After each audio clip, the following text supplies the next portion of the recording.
بسم اللہ الرحمن الرحیم یا ایہا الذین آمنوا کتب علیکم الصیام کما کتب علی الذین من قبلکم لعلکم تتقون۔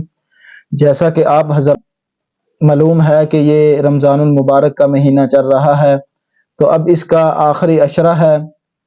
تو بہت سارے لوگ ایسے ہوتے ہیں جو مجبوری جن کی بن جاتی ہے، کسی وجہ سے روزے نہیں رکھ سکتے، ایسی بیماری لاحق ہو جاتی ہے، ایسا کوئی مسئلہ پیش آ جاتا ہے جس کی وجہ سے روزہ نہیں رکھ سکتا۔ ویسے تو روزے فرض ہوتے ہیں ہر انسان پر، اس کو رکھنے چاہیے۔ اور یہ بھی بات ہے کہ اس جو رمضان المبارک کا جیسے ہی مہینہ شروع ہوتا ہے، تمام جو بالغ ہوتے ہیں اس پر روزے فرض ہو جاتے ہیں۔ لیکن جو روزے نہیں رکھ سکتے ان کے بارے میں یہ ہے کہ وہ پوچھتے ہیں کہ اب ہم نے روزے نہیں رکھے کسی وجہ سے، تو اس کا جو فدیہ ہے وہ کتنا ہوگا۔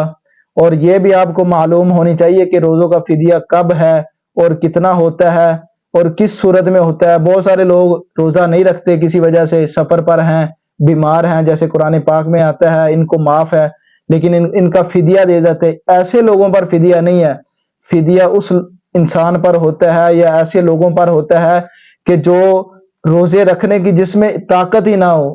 اب مطلب پتہ ہو کہ اس کے بعد اس نے زندہ نہیں رہنا، بس اس میں اب روزہ یہ رکھ نہیں سکتا، اور اس کے بعد یہ اتنا بیمار ہو چکا ہے کہ اب یہ ٹھیک ہونے کا اس کا کوئی ڈاکٹر کہتے ہیں کہ اب یہ نہیں ٹھیک ہو سکتا، تو ایسے انسان کے اوپر جو روزے اس کی زندگی میں گزریں گے وہ انسان فدیہ دے سکتا ہے۔ اب کوئی شخص بیمار ہے، اس نے روزہ نہیں رکھا، تو وہ جب ٹھیک ہو جائے گا اس کا روزہ رکھے گا، قضا کرے گا اس کا۔ اسی طرح کوئی شخص سفر پر ہے، جب سفر سے واپس آئے گا اس روزے کی قضا کرے گا۔ فدیہ اس شخص نے نہیں دینا، فدیہ صرف وہ شخص دے گا جس کی طاقت ہی نہ ہو اب وہ ٹھیک ہونے کی، جس کا ڈاکٹر نے کہہ دیا ہو کہ یہ اس کا مشکل ہے ٹھیک ہونے کا۔ اور یہ بھی بات آپ کو معلوم ہونی چاہیے، کوئی شخص اگر کسی شخص کو ڈاکٹر نے کہہ دیا کہ یہ ٹھیک نہیں ہوگا، اس نے پھر اس روزوں کا فدیہ دے دیا، لیکن پھر اللہ تعالیٰ کی کرنی ایسی ہوئی کہ وہ انسان ٹھیک ہو گیا، تو جو اس نے فدیہ دیا ہوگا روزوں کا وہ تو ایک جگہ، لیکن پھر وہ قضا کرے گا روزوں کی دوبارہ۔ شریعت کہتی ہے پھر وہ قضا کرے گا۔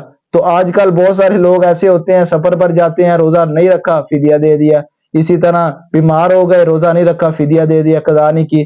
تو سب سے پہلے یہ سمجھ لینا چاہیے کہ قضا جو روزے کا فدیہ کس شخص پر آتا ہے۔ اب آتی بات یہ ہے کہ روزے کا فدیہ ہوتا کتنا ہے۔ روزے کا فدیہ 2 کلو گندم ہوتی ہے، یا اس کی قیمت ہوتی ہے، یا آپ اس کا آٹا دے سکتے ہیں۔